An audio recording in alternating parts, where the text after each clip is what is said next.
Bueno, jóvenes, vamos a empezar nuestra clase el día de hoy. Vamos a terminar hoy lo que es el tema de carbamatos y seguiremos después con piretroides. Entonces, rápidamente, ¿quién se acuerda cuál es el mecanismo de acción de carbamatos, jóvenes? Josué Ezequiel Figueroa, ¿me puede decir, por favor, cuál es el mecanismo de acción de los carbamatos? Por favor. Josué, prenda su micrófono, por favor. ¿Me escucha, profe? Ahí está, lo escucho bien, joven. ¿Qué se acuerda? ¿Cuál es el mecanismo de acción de carbamatos? Pues inhibe la enzima, ¿no? ¿Cómo se llama esa enzima? Colinasterasa.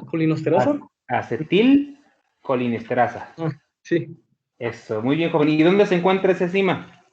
En las neuronas. ¿En qué parte de las neuronas? No recuerdo, profe. ¿En la cabeza, en el cuerpo o en las dendritas? En las dendritas. Eso, muy bien, el extremo, efectivamente, de las neuronas de donde se encuentran estas. Muy bien. Gracias, joven. Vamos a preguntarle a alguien más. A ver, Hernández Canseco, por favor, prende su micrófono.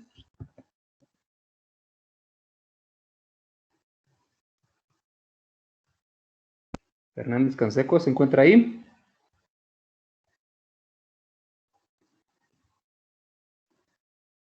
Hernández Canseco, prenda su micrófono, por favor. ¿No está? Veamos, entonces, Carmen Anayeli Domínguez, prenda su micrófono. Mande, profe. ¿Se acuerda, señorita, cuál es el mecanismo de acción de los organoclorados? ¿Del qué? De los organoclorados. De los primeritos, el primer grupo que vimos.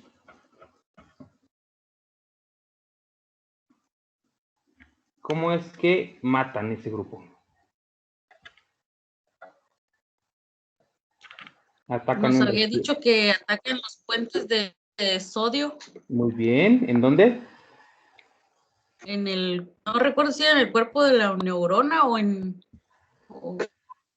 Estos también. No, sí es correcto, lo dijo muy bien, señorita, es en el cuerpo de las neuronas, es perfecto, muy bien. Gracias. Ya el último para terminar. Aldaba, prenda su micrófono, por favor. Ya está, profe. Joven, díganos mecanismo de acción de organofosforados. Por favor. ¿El mecanismo de acción? Sí, ¿cómo es que funcionan? ¿Cómo es que matan los organofosforados? Bueno, pues que yo recuerde, tenía que ver con el sistema nervioso, ¿no? Sí, muy bien. ¿Qué sucede? ¿En qué región? Pues sí, en los canales de sodio, creo. No. Acuérdense, es el mismo mecanismo de acción. Carbamatos y fosforados tienen el mismo mecanismo de acción. Entonces, ¿qué es lo que sucedería?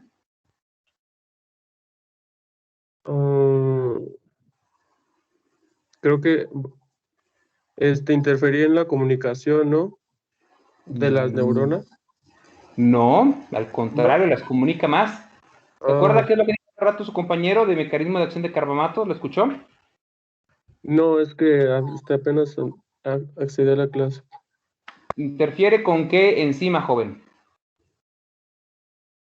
Con la acetilcolinesterasa. Es correcto, muy bien. Entonces, mecanismo de acción de fosforados es inhibición de acetilcolinesterasa. Muy bien, pues vamos ya 3 grupos de 32. Sale, vamos poco a poquito, pero esto va a salir pronto. Ya hablamos del origen de los carbamatos, que obviamente tienen su origen en una química muy parecida a la acetilcolina. El mecanismo de acción es exactamente el mismo que el de fosforados, pero pues en su examen no me van a poner eso, sino me van a poner inhibe la acetilcolinesterasa.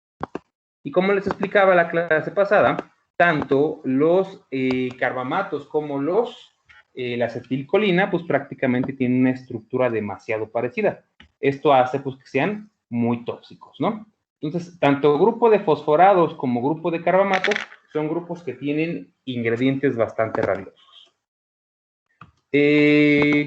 ¿Nos gustan? ¿Ya vimos los ingredientes activos, jóvenes? Ya, ¿verdad? Incluso hasta les dejé su tarea. Entonces, pues nombres hay muchos, pero acuérdense, si les pongo moléculas o nombres de moléculas en su examen, debe de empezar o terminar generalmente con la palabra carb. Y con eso estamos sabiendo que pertenecen al grupo de los carbamatos. Los más conocidos, pues el más vendido de los carbamatos es el Sebin, mejor conocido como el carbarilo, su ingrediente activo, Sebin o Semevin. Generalmente este viene como una etiqueta de color azul, perdón, por su DL50 de 200 a 300 miligramos por kilogramo. Y como les comentaba la clase pasada, generalmente este viene en fórmula de granulado. Por eso, acuérdense, me preguntaban en otra, no sé si en este grupo o en otro, qué significa esta G, o qué significan muchas veces las letras que vienen después de un producto. Eso simplemente significa cómo es que está formulado. En este caso, Semevin 5G significa que viene granulado, está en forma de gránulos, y que viene al 5%, y aquí dice Semevin 80 pH, significa que viene al 80%, y es un polvo humectable, que se puede obviamente meter al agua. Eso no requiere con las letras. Carbaril, pues es bastante inocuo para las personas. Como les decía en la otra clase, carbamato se ha estudiado muy poco su toxicología. Entonces, si les interesa, quieren hacer tesis rápidas y todavía aportar un poquito a la ciencia, pues podemos hacer tesis de toxicología y buscar, pues obviamente, cuáles son los valores que hacen daño de este tipo de moléculas. Dermales, oculares, letales, etcétera, etcétera, etcétera. Como decía, otros nombres muy famosos de los más vendidos en el país está el Aldicarb, el Carbofuran y el Propoxur. El Temic y el Carbofuran son extremadamente tóxicos. Estos, pues prácticamente no, una persona intoxicada, pues tiene muchos problemas para poder respirar y generalmente, pues son también de los productos que causan mayor mortalidad en el país. Y pues el Propoxur se un poco menos. Entonces, como veíamos, si en el examen les pregunto una de estas moléculas, vamos a ver un carbono central, generalmente pegado a un oxígeno doble, y vamos a ver cómo tiene dos radicales del otro lado. Aldicarb, pues este sí es más tóxico, este viene en 2 miligramos por kilogramo. E igual, como les decía, son productos que casi no tienen con historial toxicológico, entonces pues ahí sería muy bueno que le trabajaran un poquito. Y bueno, como decíamos, mecanismos de resistencia. ¿Qué es lo que hace que los insectos sobrevivan en la aplicación? Pues nuevamente, en primer lugar, tenemos lo que es la función oxidativa mixta. ¿Alguien se acuerda, jóvenes, qué significa función oxidativa mixta? ¿A qué se refiere este mecanismo de resistencia, jóvenes? ¿Cómo es que un insecto sobrevive a un veneno tan fuerte? A ver, vamos a preguntar. Areli Ulloa, prenda su micrófono, por favor. Sí, profe.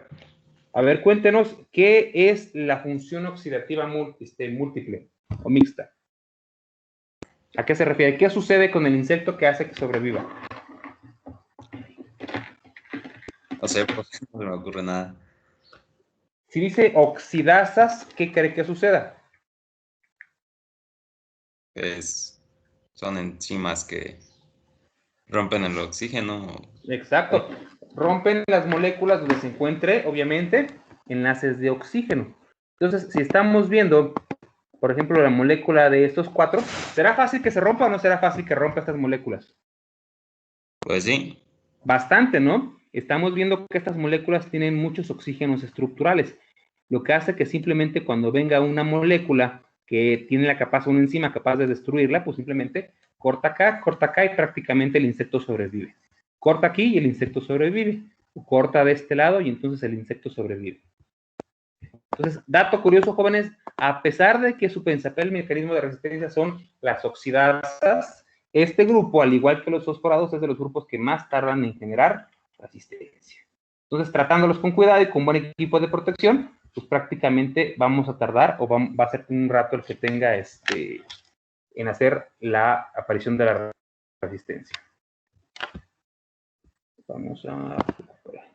Entonces, ¿se acuerdan? ¿Este tipo de resistencia es metabólica o no? ¿Qué significa resistencia metabólica, jóvenes? A ver, veamos a Abigail Romero, prenda su micrófono, por favor.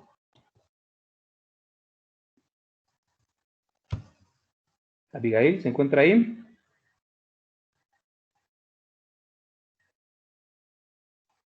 Abigail, ¿no está? Bueno, vamos a preguntarle entonces a Eric Bryan, por favor, prenda su micrófono. ¿Por qué yo, profe? porque me cae muy bien, joven. Además, su nombre es bastante fácil de recordar. Esa no es justificación. A ver, échame la pregunta otra vez, pues. A ver, joven, acuérdenos, ¿qué significa resistencia metabólica? Mire, la verdad no me acuerdo, pero me suena a que el metabolismo del insecto degrada el ingrediente activo, Correcto, ¿a través de qué? pues a través de su sistema, ¿Qué moléculas son las que degradan otras moléculas? las enzimas. Exacto, joven, acuérdese, metabólico necesariamente tiene que ver con enzimas, muy bien. Y entonces, ¿qué será un mecanismo de resistencia no metabólico? El contrario, No metabólico, ¿sí? podría ser que simple y sencillamente lo desecha. Exacto, o lo excreta más rápido, o lo guarda, o simplemente por alguna cuestión física que no destruye la molécula, esta molécula no llega a su sitio de acción, que son las neuronas. Gracias, joven. Entonces, No hay de queso. ahí estuvo. Entonces, otro tipo de resistencia de la que no hemos hablado, jóvenes, que es algo común en algunos tipos de plaguicidas, es la acetilcolinesterasa insensitiva. Esto se refiere a que simplemente cambia uno de los enlaces. Ahí les va de regreso.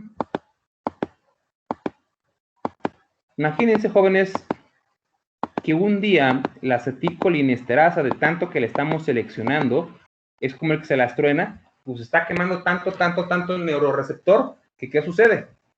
En vez de que tenga un sitio borático para poder anclar a la molécula o un sitio esterático, simplemente puede hacer que pierda este oxígeno, puede ser que aquí se agregue un hidrógeno, o puede ser que este por su capacidad cambie, y simplemente por ese simple cambio, que se agregue o que se pierda algún tipo de elemento o de molécula, simplemente ya cuando viene y se quiere juntar el carbamato, simplemente ya no puede volver a tener acción. A eso nos referimos con la acetilcolinesterasa insensitiva. Y esto es algo típico de carbamatos, jóvenes.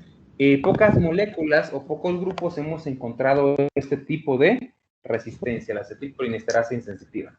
También dentro de los no metabólicos tenemos, por ejemplo, penetración reducida. Algunos insectos, por cuestiones genéticas, simplemente tienen la cutícula más gruesa o la cutícula con más cantidad de lípidos, y eso hace simplemente que no alcance a tener penetración del producto. O como decía hace rato el compañero Brian, al tener mayor excreción, aunque lo intoxiquemos, si el insecto tiene la capacidad de desecharlo a través de excretas, pues prácticamente no lo vamos a matar jamás. Y bueno, datos interesantes, actualmente se han demostrado 136 casos en más de 56 plagas de insectos resistentes a carbamato. ¿Saben qué es el Irak, jóvenes? ¿Han escuchado este nombre antes? El Irak o el... Sí, profe. ¿Qué pasó? Sí, ¿A qué se dedica este comité? es un comité de resistencia para insecticidas y que emite clasifica todos los subgrupos de insecticidas y emite recomendaciones. Es correcto, clasifica grupos de insecticidas y también está muy al pendiente de cada que se hablan sobre artículos de resistencia. Entonces va llevando obviamente el registro de qué plagación, qué población, qué plaga, y si alguien viene con un artículo, pues te va diciendo también cuál es el mecanismo que generó la resistencia. Entonces prácticamente ellos también son los que van documentando y también van ofreciendo soluciones cuando llegas a tener algún tipo de problema con resistencia. ¿El de fungicidas cómo se llama? El Comité de Resistencia de Fungicidas. Creo que es FRAC, ¿no? El FRAC, muy bien. ¿El de herbicidas? Ay, no sé si no sé. El HRAC. Entonces, siempre que tengan broncas de manejo ya con resistencia, lo que tenemos que hacer es meternos a esa página, simplemente googlean FRAC o IRAC o HRAC y vamos a encontrar toda la información documentada sobre los casos de resistencia a nivel mundial, qué es lo que ha generado la resistencia y en algunos casos también encontramos qué es lo que han hecho para poder manejar la resistencia, que generalmente son recetas de grupos que pueden llevar a la resistencia a que vayan decreciendo. El insecto que más ha generado resistencia a los carbamatos, curiosamente, es el Lycobacter parmígera, lo que viene siendo el gusano elotero, y tiene más de 23 casos. O sea, más de 23 cultivos ha tenido casos de resistencia, siendo el principal la bellota del algodón. Videos pues no vamos a ver en estos tiempos. Intoxicaciones pues van a ser extremadamente parecidas a las intoxicaciones por organofosforados. Visión borrosa, dificultad para respirar, dolor de cabeza en niveles bajos, luego venimos con contracciones pupalares, sudoración excesiva, calambres, náuseas, vómito y terminamos con convulsión y pues paro cardíaco. Antídoto es exactamente el mismo, sulfato de atropina, diazepam, clorozepam y demás, y pues obviamente tenemos que hacer el mismo tratamiento. Entonces, Brenda, Marisa, por favor, prenda su micrófono.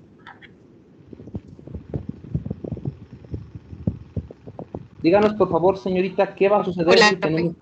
Buenas tardes, señorita. ¿Qué tenemos que hacer si nos encontramos con un intoxicado grave de carbamatos? ¿Qué hay que proceder a hacer? Primero ver la etiqueta. ¿Ver qué? Si se lleva al médico, hay que llevar la etiqueta de ¿Es correcto? Muy bien. ¿Sí? Es correcto, muy bien. ¿Qué más? Para que el doctor sepa qué producto es Sí. y pueda sí. dar el tratamiento correcto. Es correcto. ¿Y en esa inter puede usted hacer algo por el intoxicado?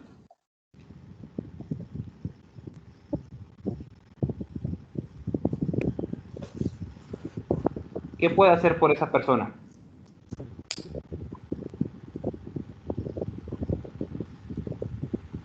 ¿Le podemos inducir un vómito, jóvenes? Sí, en este grupo sí, podemos inducir vómito. ¿Qué más?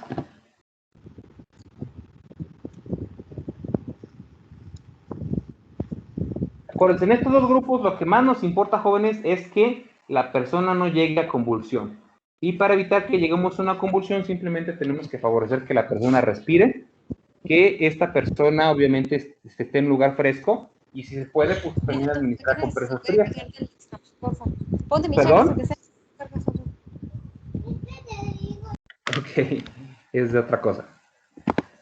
Bien, entonces como decíamos, si fue por ingestión, tratar de inducir el vómito metiéndoles a la garganta. Si es por inhalación, aflojar la ropa y hacer que la persona respire, hacer compresas frías, aplicar respiración si fuera necesario.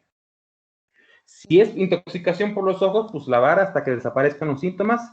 Si es por contacto con la piel, igual lavar hasta que de plano ya no se sienta nada. Y bueno, aquí hay una historia bastante interesante que tiene que ver con los carbamatos. Justamente el carbamato más vendido en el mundo y también en México, que es el Carbaril o el Semevin o el Sevin, precisamente fue hecho o fue desarrollado por una empresa que se llamaba la Union Carbide. Esta pues tenía sedes en todos lados, pero su sede principal la tenía en Bhopal. ¿Han escuchado de ese accidente químico, jóvenes, del accidente químico de Bhopal? ¿O ya están muy jóvenes para conocer esa historia? Lo leímos cuando hicimos la tarea. Muy bien. ¿Y qué es lo que vio? Pues que no habían tapado bien los recipientes en los que contenían no sé qué gas y a raíz de eso fue que explotaron las bodegas donde se guardaba el ingrediente activo. Sí. ¿Y qué sucedió? Prohibieron la producción de ese ingrediente activo y del Aldicar. Aldicar. ¿Y actualmente está en el mercado mexicano? Se supone que no. Sí, todavía están. Están en proceso de poderlo sacar, pero pues hay muchas empresas que siguen sacando amparos, y entonces pues mientras no se haya un dictamen real o venga una orden presidencial, simplemente todavía tenemos Carbaril, tenemos Aldicar y tenemos Sevin en el mercado mexicano. Entonces, precisamente, como decía su compañera, este accidente fue en 1984 en Bhopal y se considera el accidente industrial más grande de la historia de la humanidad. Como dice su compañera, lo que sucedió es que estaban mal hechas los tubos, estaba ya muy viejo el sistema de contención y el sistema de desarrollo de los plaguicidas, y entonces no pudieron contener una fuga de presión. Esto generó una pequeña nube de más o menos de unos 5 a 8 kilómetros que cubría toda la zona, que es una región, y entonces lo que sucedió es que en las primeras horas o en el primer momento el producto que se hizo se llama el isocianato de metilo, que es un componente del carbamato, y entonces en los primeros minutos murieron de 6,000 a 8,000 personas. Luego después, en al menos otros 30 minutos, otras 12,000 murieron, y hasta la semana, más o menos, una vez ya que se recuperaron y que vieron los datos reales, se estima que aproximadamente 600,000 personas murieron por este accidente químico. Como les digo, ¿qué fue lo que sucedió? Tuvimos un mal manejo de formuladoras y plantas que se encargan de hacer plaguicidas. Y entonces, como les decía, se conoce como una de las grandes catástrofes que han ocupado en el uso y manejo y producción de plaguicidas. Esto ha pasado en México, jóvenes. Hemos tenido fugas masivas de gas. ¿Qué ha pasado? Pues sí, sí hemos tenido casos aquí en México en la que hemos tenido fugas masivas de productos químicos. Vamos de atrás para adelante.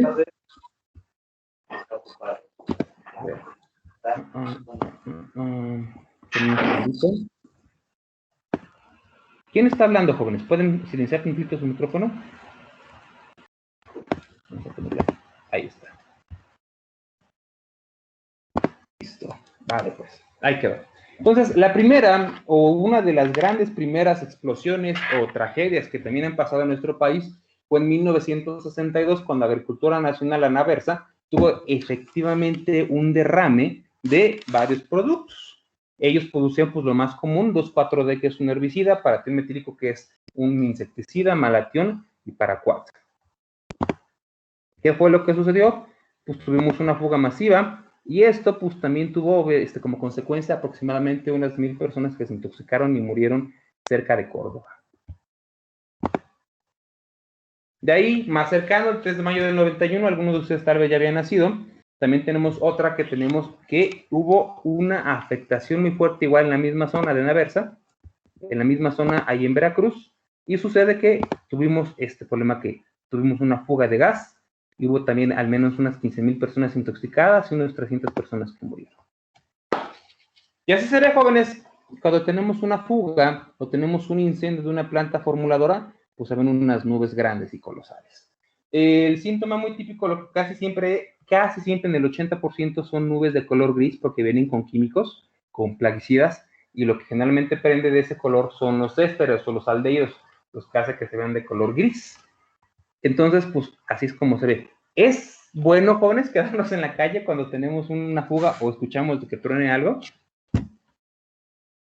No, lo peor que podemos hacer es irnos a la calle y ver que se está incendiando una bodega, pues obviamente al tener la liberación de esas nubes tóxicas, pues jamás les vamos a poder ganar, ¿no? Entonces siempre, créanme que en este país siempre va a haber, al menos cada 15 años hay fugas masivas, hay explosiones de formuladoras, y lo mejor que uno puede hacer es irse para el otro lado, no quedarse a ver.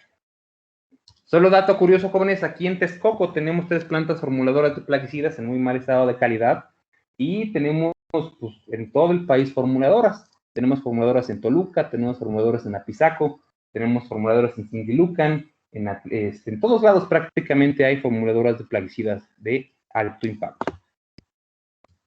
Otro más reciente, en 2010, en Izúcar de Matamoros, de repente la gente en la noche empezó a sentirse como que muy mareada, hablaron obviamente a Protección Civil, y entonces se dieron cuenta de que había una nube masiva también que se había liberado. En este caso fue paratión etílico lo que estaban liberando.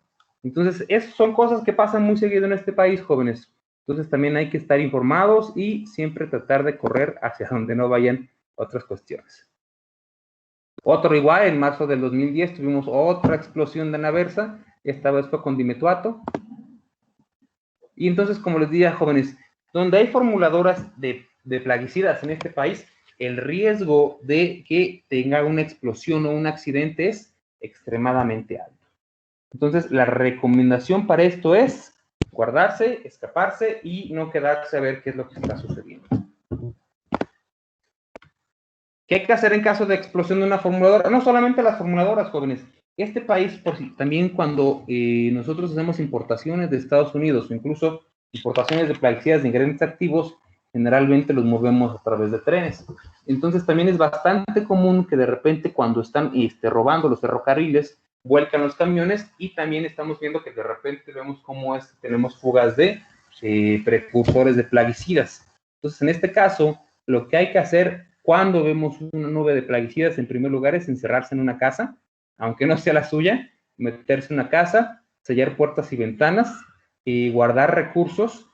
Y lo más importante, no salir en al menos 2 o 3 días, que es lo que tarda más o menos una nube en disiparse.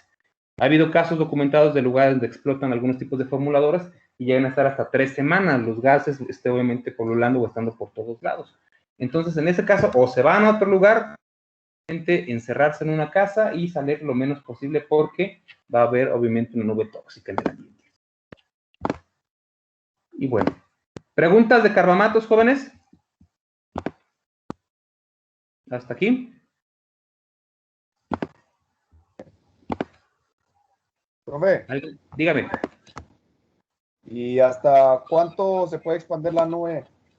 Uy, eso depende mucho de bueno, hay factores físicos del mismo plaguicida y la otra son los factores meteorológicos.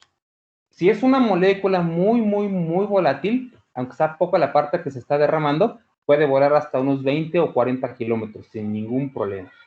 También depende mucho de las condiciones de clima a la hora en la que se hagan las liberaciones del gas. Si es una hora muy caliente o un sitio muy caliente, se va a hacer una nube muy grande porque al ser más caliente va a expandir y va a volatilizar más. Si se encuentra en una zona fría, tiende a contenerse un poquito. Entonces, le digo, depende.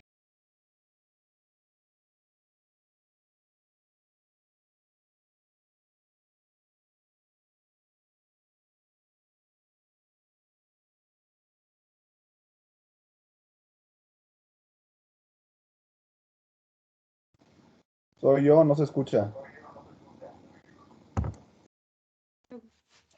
No, no se escucha. Confirmo. Ya lo funaron. Profe, no se escucha. Haga algo al respecto.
¿Se salió el profe o qué onda? Que procede alguien un mensaje, ¿no? Cuartazo, a la verge.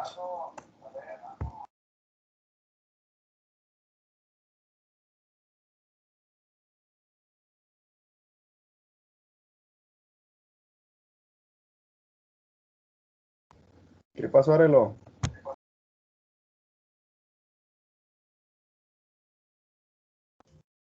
Vámonos ya.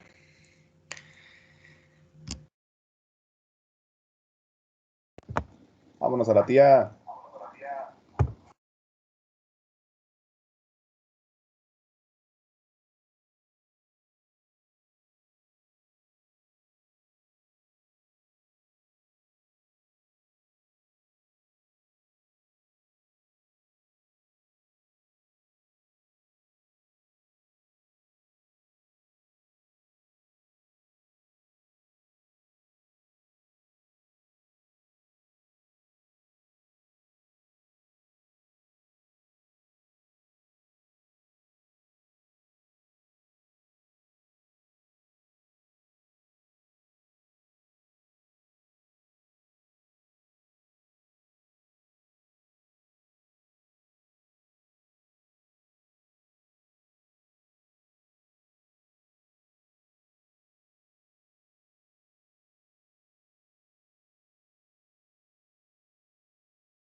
Bueno. Sí, ya se Una está disculpa, jóvenes, que se me fue el internet y entonces ya.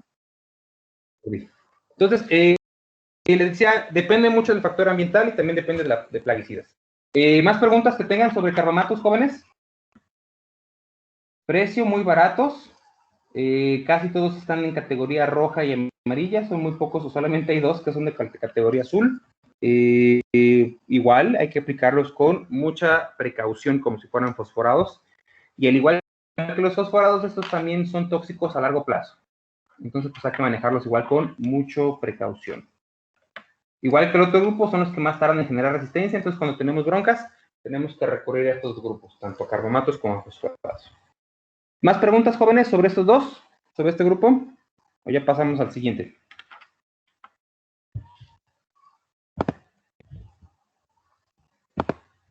Vamos al siguiente, entonces.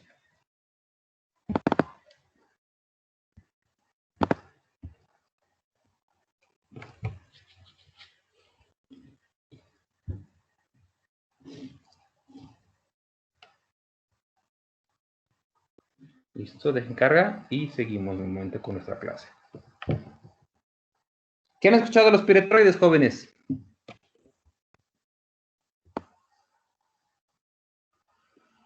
¿Qué saben de los piretroides? A ver, Héctor Eduardo Piloni. Prenda su micrófono. Buenas tardes, profe. Buenas tardes, joven. ¿Qué ha escuchado de los piretroides?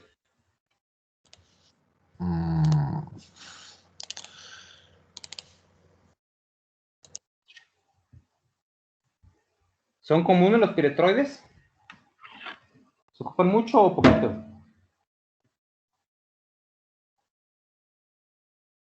¿Usted qué cree?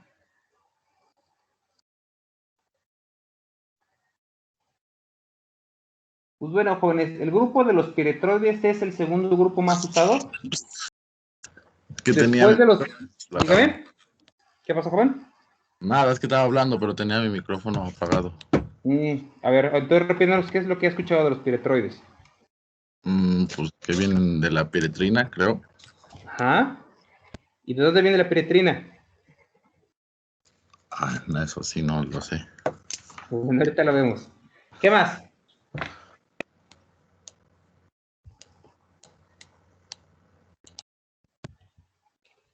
Dígame, a ver, señorita Chavarín, ¿qué ha escuchado? Bueno, que la piretrina viene del crisantemo Muy y en bien. realidad los piretroides son muy utilizados porque también se ocupan para jardines y, bueno, entre otras cosas. Bueno, en ambientes domésticos. Claro, claro. Son tan sanos, bueno, no son tan sanos, pero efectivamente nos hacen tan poco daño o el cuerpo tiene tanta facilidad de poder metabolizarlos que prácticamente pues nos podemos bañar en esos productos y nunca nos vamos a morir. Nunca vamos a ver una persona intoxicada severa por esos productos. Gracias, señorita. Tiene toda la razón. Los piretroides vienen o son relativos de la familia del crisantemo y también son de la familia de la flor de muerto, que son obviamente ese tipo de familias. Este se conoce desde el 400 años antes de Cristo, o sea, tenemos casi 2400 años ocupando el piretrinas, ocupando los piretroides, y su primera historia o su primer registro histórico dice que el rey Jerjes de Persia, cuando estaba haciendo su conquista por toda, obviamente, lo que es la Euroasia, pues tenía problemas de que ellos, venir de zonas desérticas, pues prácticamente pues, no se dejaban el pelo, no tenían que ocuparlo. Pero al entrar a zonas templadas frías y al tener obviamente los guerreros que andar dejarnos el pelo largo para obviamente no morir de frío, pues al tener esas situaciones de estar mucho tiempo encerrados, guardados o conglomerados tantas personas, lo que sucedía es que las personas se llenaban de piojos. Al tener estos piojos, pues obviamente cuando iban a las peleas, pues sucedía que pues obviamente no tenían un buen rendimiento. Y desde entonces, pues ya estaban buscando sustancias y encontraron esta sustancia. El crisantemo o el polvo de crisantemo, conocido como el polvo de Persia, se lo ponían por todo el cuerpo y prácticamente con eso podían mantener los piojos alejados de su cuerpo. Actualmente en el mundo los principales productores de piretrina naturales o de piretro son Kenia, Irán, Japón, Ecuador y Nueva Guinea, son los países que más producen crisantemo. Y los componentes o las piretrinas se encuentran, o los alcaloides se encuentran en las cabezuelas del crisantemo. Si quisiéramos hacer un insecticida botánico barato y muy eficiente, lo que tenemos que hacer es cortar las cabezas del crisantemo, las molemos bien y esas las podemos simplemente o las diluimos en alcohol para obtener el ingrediente activo, o la otra simplemente pues las juntamos con aceite y tenemos el ingrediente activo, que son varios, que son piretrinas, cinerinas y demás. Entonces, su modo de acción, el mecanismo de acción es exactamente el mismo de los organoclorados. Y esto es que mantienen los canales de sodio más tiempo abiertos de lo normal. Y esto es lo que hace, pues obviamente, que dejan la puerta abierta en el cuerpo de la neurona, empezamos a hacer entradas masivas de iones de sodio, y entonces pues dejamos la carnicería abierta con la puerta a una piedra, y entonces el insecto, ¿qué le va a pasar? Convulsiona. 3 minutos convulsionando, de 3 a 5 minutos convulsionando, y sistema cardíaco y sistema respiratorio son los que fallan hasta que tenemos paro y termina muriendo nuestro insecto. Este producto es son tan nobles o son tan eficaces que los adoramos porque pasa un insecto y por eso los rociamos. Todos los insecticidas domésticos en aerosol, todos son piretroides. Entonces pasa una cucaracha, pasa una mosca, pasa un alacrán, le damos una rociada y lo amamos porque al instante vemos cómo se pone a bailar breakdance en el piso. Por eso nos encanta, lo adoramos. Mecanismo de acción, como les comentaba, es el mismo. Abre los canales de sodio, viene el producto, se coloca de este lado, empieza a tener entradas masivas de sodio y entonces nuestro insecto empieza a convulsionar. Importancia de los piretroides, pues nos encanta, los adoramos por el efecto de derribo. Se lo ponemos a un insecto y vemos al instante cómo cae al piso y empieza a bailar breakdance. Es más, al rato que tengan un poquito de tiempo libre y estén ociosos, simplemente pongan Mosca baila breakdance con fondo de Linkin Park y se van a divertir bastante. Simplemente van a ver unos muchachos que están bailando, hacen suma al piso y ahí hay una mosca dando vueltas en el piso, convulsionando con música de Linkin Park. Muy interesante, son muy poco tóxicos animales de sangre caliente. O sea, animales como perros, gatos, vacas, caballos y humanos entre nosotros, este producto es muy poco tóxico. Como al rato vamos a ver que su molécula o sus moléculas tienen mucho oxígeno y también muchos enlaces sencillos, nosotros simplemente con el hecho de respirar es suficiente para que lo metabolicemos y entonces no veamos efectos ni nos pongamos a convulsionar. Y además de esto, tiene la gran característica de que nuestro cuerpo sí degrada los piretroides. Entonces, si llegáramos a tener una intoxicación por un piretroide, el cuerpo no lo acumula y no tenemos daños a largo plazo.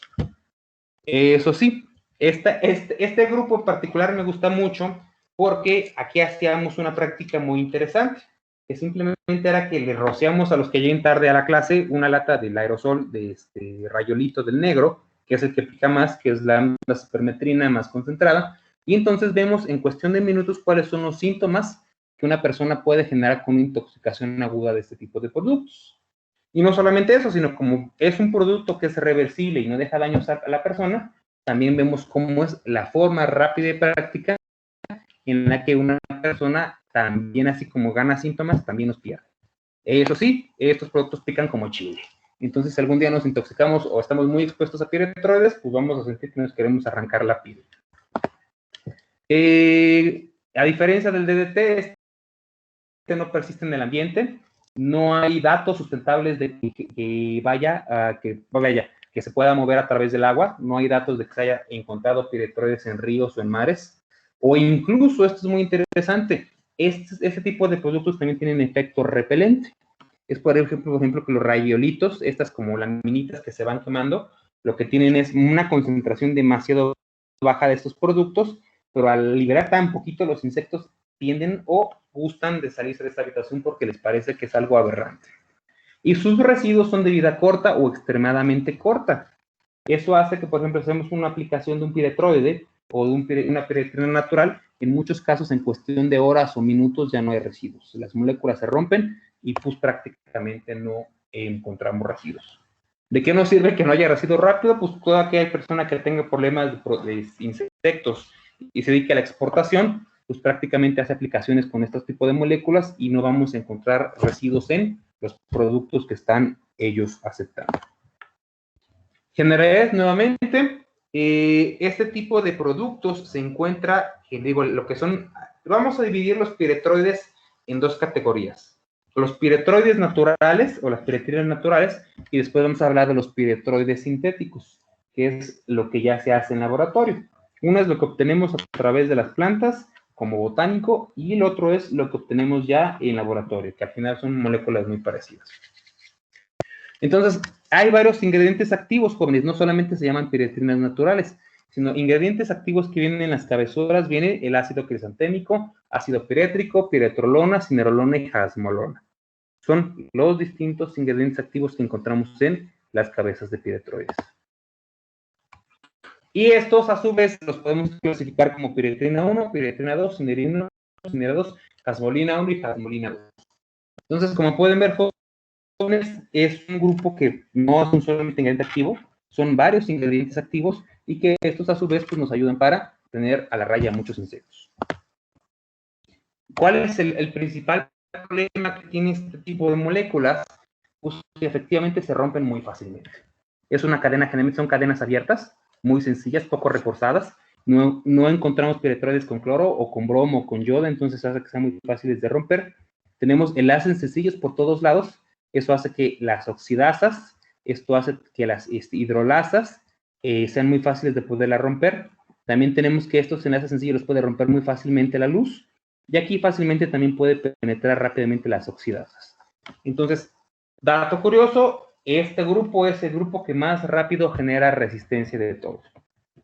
Es muy bueno, fue muy bueno, en un inicio prácticamente lo adoramos, lo compramos, se lo echamos igual al bebé en la frente, pero genera resistencia muy rápidamente. Entonces, en las estrategias de manejo, pues, es muy común saber o escuchar que efectivamente encontramos resistencia a piretroides. El primero de los productos que se intentó sintetizar fue esta, se llama la retrolona, que como ven es una molécula igual muy abierta, tenemos oxígeno central, tenemos enlaces sencillos y eso hace que sea muy fácilmente de romperse. Entonces pues, tiene muy poca estabilidad. Eso fue en los años 50. Actualmente nuevamente se está sintetizando la retrolona, como les digo, como una molécula para obviamente utilizarla para casos de exportación o incluso para hacer fumigaciones en granos almacenados donde no se quiere que tenga residuos a largo plazo. Después estuvimos jugando un poquito más y nos dimos cuenta de que hay más moléculas, pero teníamos un gran problema. El problema es el mismo, de que donde hay oxígeno, donde hay puentes sencillos, pues rápidamente va a haber entrada de oxidasas, de hidrolasas, y entonces va a haber resistencia. ¿Qué se les ocurre, jóvenes, que podemos ponerle a nuestras moléculas para que duren más tiempo en el ambiente? ¿Cómo hacemos piretroides más residuales? ¿Alguien? Gustavo Cruz Tenorio. Prende su micrófono, Gustavo. Bueno, profe, ¿qué pasó? A ver, díganos, ¿qué elementos de la tabla periódica se le ocurre que podemos ponerle a los piretroides para evitar que se rompan tan rápido? ¿Cuál? No tengo la misma idea, profe. ¿Se acuerda de los grupos anteriores, no? ¿Se acuerda cuando hablamos de los insecticidas de la Guerra Mundial? ¿Qué productos? Sí. ¿Cuáles eran? Los clorados, ¿no? Azufre, cloro, muy arsénico. bien. Exacto, ¿qué más? Pues toda la serie 3 de los halogenuros. ¿Se acuerdan cuál es la serie 3 de los halogenuros? Junto al cloro, ¿qué más hay? Creo que cloro, yodo, bromo, azufre. Entonces, esos elementos que tienen propiedades que son bactericidas, pues simplemente ponemos una o dos moléculas dentro de este grupo y hacemos un piretroide pues, que sea más residual. Y así fue. Simplemente por ponerle 2 cloros a esa molécula, ya podemos hacer que sea más tiempo o que esté mucho más tiempo en el ambiente para obviamente impactar a los insectos. Y también, al seguir teniendo oxígenos estructurales, hacemos de que siga siendo baja, muy poco tóxico para mamíferos. Entonces, Acuérdense, la vieja escuela, o más bien todo lo que es botánico, son moléculas abiertas que no han sido modificadas y que son muy fáciles de romper. Y ya lo que son los piretroides sintéticos, ya son sustancias que ya las estamos modificando para que duren más tiempo en el ambiente sin que nos hagan tanto daño. Por ejemplo, aquí ya vemos que tiene doble enlace de cloro, ya le estamos metiendo aquí familia de benceno, que esto hace que dure más en el tiempo, y ya con eso tenemos a uno de los favoritos de este grupo, que es la permetrina. Es de los más vendidos la permetrina, la cipermetrina y la lambda-cialotrina. Son como que los tres más utilizados de este país. Y como les digo, nos encanta este producto, o este grupo nos encantó mucho tiempo porque les digo, no hay toxicidad en mamíferos, o se considera que es poca la toxicidad que puede haber, no hay acumulación en el ambiente y tenía o tienen control de plagas agrícolas excelentes. Cultivos donde no se les aplica generalmente este tipo de insecticidas, generalmente vemos eficaces del 95 o del 98%, porque obviamente son poblaciones que tienen su susceptibilidad completa, que jamás han sido presentados a este grupo. Otro dato curioso de la resistencia, jóvenes. Este grupo, aunque es el que más rápido genera resistencia, cuando lo dejamos de utilizar, también es el grupo que más lento o que más tarda en generar, obviamente, o que se estabilice la resistencia. Esto es que si ya tengo insectos, gusanos cogolleros, que todo el tiempo le estoy aplicando arribo, que es lambda cipermetrina, y de repente pues lo dejo de aplicar 3 años, significa que vamos a recuperar la resistencia en poco tiempo. Una vez, por ejemplo, que se genera resistencia a organofosforados, es muy estable y puede durar unos 10 años al menos, que aunque no lo apliquemos en 10 años, los insectos ya no se mueren con fosforados. Caso contrario, los piretroides sí generan resistencia, o más bien la resistencia se recupera en muy poco tiempo. Y bueno, dentro del grupo de los piretroides sintéticos, de lo que vemos ya en laboratorio o de lo que vemos ya en campo, tenemos dos tipos de piretroides. Tenemos los grupos tipo 1, los ciano 1, y tenemos los tipo 2. Voy a empezar primero con el grupo tipo 2. El grupo tipo 2 significa que tiene un grupo alfa-ciano, tiene un cianuro combinado con un oxígeno. Ese alfa-ciano se encuentra aquí. Ahí está, todas las moléculas, la cipermetrina, la decametrina, fenvalerato, pues tiene esa molécula, como les decía, las blindamos con bromo, las blindamos con benceno, las blindamos con cromo, y entonces hacemos, con cloro, perdón, y hacemos unas moléculas pues bastante interesantes. Meterle cianuro nitrogenado y oxidado, lo que nos viene haciendo es que actúa en el sistema nervioso central. Lo que vamos a ver es que hay dos tipos de insectos convulsionantes. Esto no les he contado, es bien interesante. Hay insectos que tienen convulsiones, que están muriendo, y vemos literal cómo va las grindas y están, obviamente, que no se pueden parar. Y también tenemos insectos que mueren, que simplemente se quedan quietecitos. Aparentemente no les está pasando nada, pero están teniendo sus convulsiones a nivel nervioso central. Significa que las neuronas del cerebro son las que están convulsionando, pero las neuronas del sistema muscular no están en convulsión. Eso hace que veamos a los insectos cómo se quedan quietecitos, y después vamos a tocarlos a los 5 minutos y nos damos cuenta pues de que ya están bien fríos. Eso se llama los piretroides tipo 2, los que tienen el alfa, el grupo ciano. Como les digo, aquí tenemos la cipermetrina, la decametrina y el fenvalerato. Y el grupo 1, que es el que más nos gusta, estos son en general la gran mayoría de los piretroides, y como vemos no tiene el grupo ciano, que es el cianuro nitrogenado y oxidado, y aquí tenemos la teflutrina, fenotrina, permetrina, aletrina. Igual nuevamente los tenemos, que en este caso los tenemos clorados, en este caso lo tenemos con flúor, aquí lo tenemos con un benceno, y entonces sus características es que los vemos, las neuronas que son atacadas son las que se encuentran en el sistema nervioso periférico. Al estar en el sistema nervioso periférico, lo que vamos a ver es precisamente eso, unas convulsiones hermosas. De hecho, el grupo que genera las convulsiones más violentas precisamente son los piretroides, y dentro de los piretroides son los del tipo 1.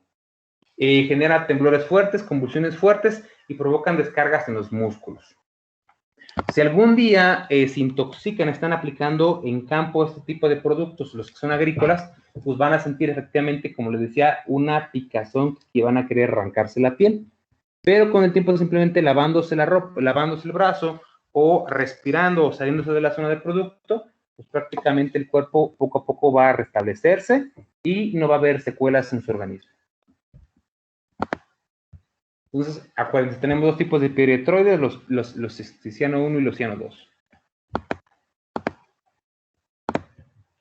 Y bueno, este también es uno de los grupos más abundantes de plaguicidas que pueda haber dentro de la familia de los plaguicidas.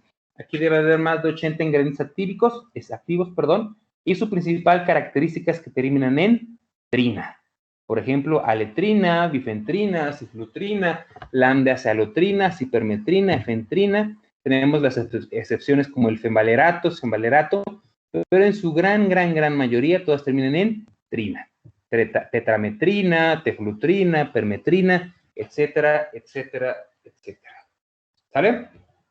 ¿Dudas, preguntas hasta aquí, jóvenes? Sobre piretroides.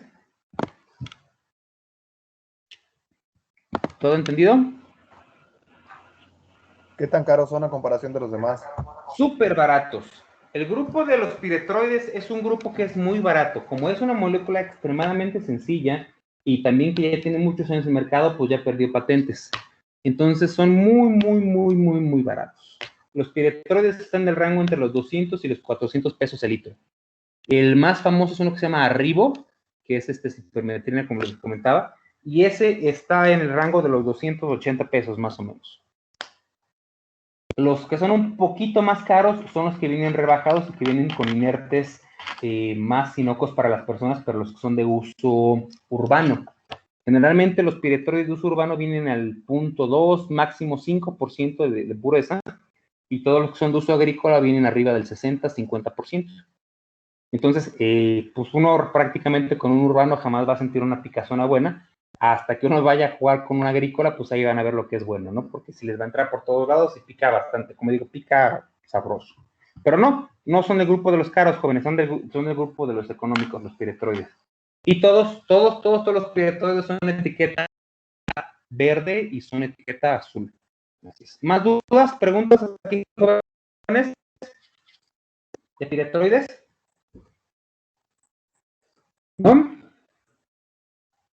Siendo así, si no tenemos dudas de piretroides, su siguiente tarea van a buscar, igual, cuando gusten, si quieren el PLM, o si no en otra fuente, van a buscar 4 ingredientes activos con sus nombres comerciales y plagas que controla de piretroides de tipo agrícola, y también vamos a buscar 4, pero que sean de tipo urbano, ¿vale? Para que veamos la diferencia de las plagas que controla, la concentración que maneja y los ingredientes activos. ¿Dudas? ¿Preguntas hasta aquí? Bueno, si no hay dudas... ¿Lo puede repetir? Profe, Yo sí tengo una duda, profesor. tengo una duda. A ver, dígame. ¿Cuál es su duda, señorita? Bueno, es que en una ocasión escuché decir a un ingeniero ¿Sí? que, por ejemplo, si le aplican la cipermetrina a una planta a comparación de la permetrina, la ¿Sí? permetrina trabaja más rápido en la planta que la cipermetrina. Pues funcionan igual, señorita. Lo que hace que un producto sea más agresivo o más eficaz depende de la formulación. Por ejemplo, cuando vienen formados, cuando vienen hechos a base de aceites concentrados emulsionables, al ser obviamente una grasita, estos penetran, pero como el diablo. Caso contrario, cuando vienen formulados en agua, tardan muchísimo en entrarse y casi no hay penetración. Entonces, la formulación y los inertes son los que hacen que sean más rápidos o menos rápidos, señorita. Si quiere, por ejemplo, dice usted que la permetrina trabaja un poco más lento. Si, por ejemplo, le ponen un penetrante como un breakthrough, incluso si he escuchado que puede llegar a generar algunos productos fitotoxicidad. Como son productos ácidos, si hace que penetren muy rápido, pueden alcanzar a dañar lo que es el tejido, los lípidos de la membrana en la célula y vegetal, y entonces podemos ver que en algunas regiones podemos encontrar fitotoxicidad. Entonces le digo, más que del ingrediente activo, lo que hace que los piretroides funcionen más rápido o menos rápido es la formulación y los coadyuvantes. Así es, señorita. ¿Quedó su duda respuesta? No, es que se refería más a que, por ejemplo, creo que se refería al término de calentar la planta para ayudarla a la producción, para que empezara a brotar más rápido. ¿Para utilizar un piretroide como un regulador del crecimiento? No, en cuanto a la mezcla se refería, bueno, me comentó que si utilizaban la permetrina como trabaja más rápido, ¿sí? Entonces hace que la planta se caliente y empiece la brotación más rápido. No sé si tenga algo que ver o solamente me engañaron vilmente. Pues no lo he escuchado, pero puede ser un buen tema de tesis, señorita. Haga de cuenta, el piretroide como tal no estamos buscando, o sea, no lo ocupamos como un regulador de crecimiento.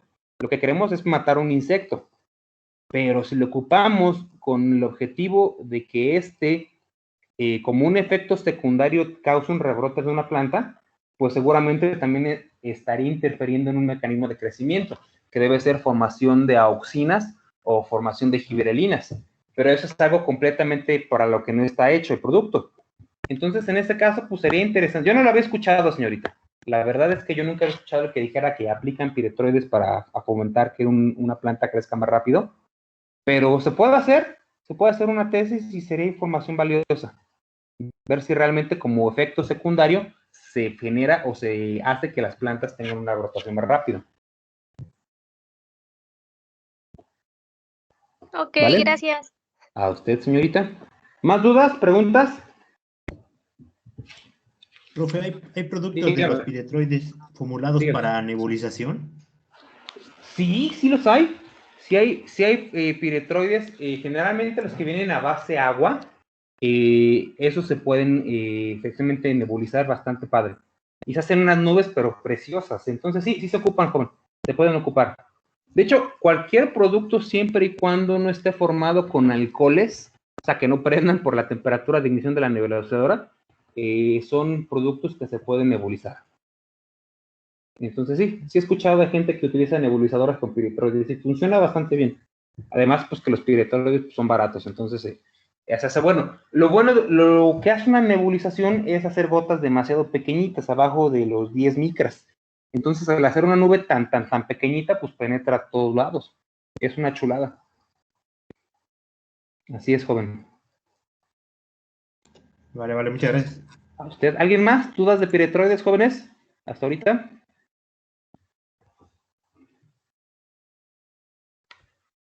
Bueno, si no hay más dudas, le paramos aquí y seguimos la próxima clase. ¿Entendido? Ahí estuvo.